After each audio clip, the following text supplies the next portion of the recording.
John was an ordinary boy attending Maplewood Elementary School, known for its creaky floors and ancient chalkboards.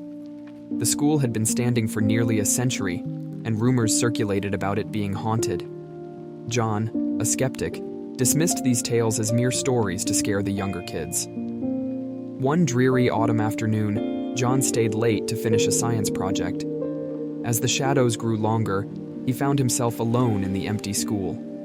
The halls, usually bustling with chatter, were eerily silent.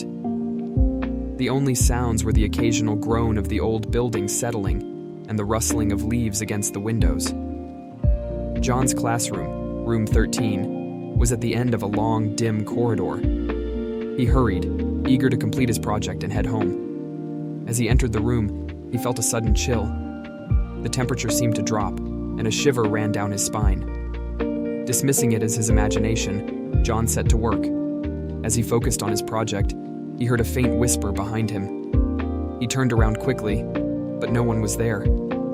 He shook his head, trying to concentrate, but the whispers continued, growing louder and more insistent. Words he couldn't quite make out, but they seemed to be calling his name. John. John. His heart pounded in his chest. He glanced at the clock. It was nearly 6 p.m. He had to leave. Gathering his things, he moved to the door, but it wouldn't budge. Panic set in as he tugged and pulled, but the door remained firmly shut. He was trapped. The whispers grew louder, and he felt a presence in the room. He spun around, and there, in the corner, he saw a faint, ghostly figure of a boy about his age, dressed in old-fashioned clothes. The boy's eyes were hollow, and his expression was one of sorrow and longing. "Help me," the ghostly figure whispered, extending a translucent hand toward John. Terrified, John stumbled backward, his mind racing. He remembered the stories, how a student had disappeared in room 13 decades ago, never to be found. The teachers had covered it up, but the tale persisted among students over the years. "Who are you?"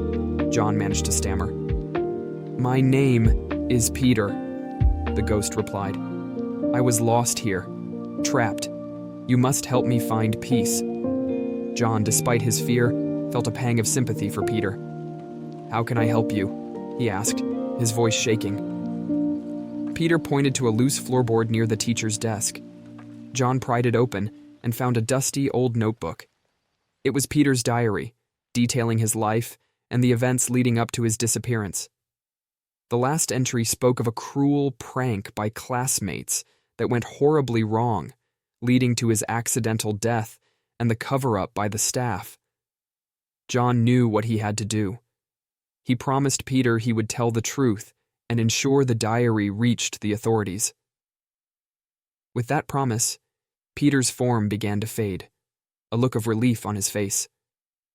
Suddenly, the classroom door swung open. John, clutching the diary, ran out and never looked back. The next day, he handed the diary to the principal, and the truth about Peter's fate finally came to light. From that day on, the whispers in room 13 ceased, and John knew Peter had finally found peace. But the memory of that chilling encounter stayed with him, a reminder that sometimes the past doesn't rest until it's acknowledged.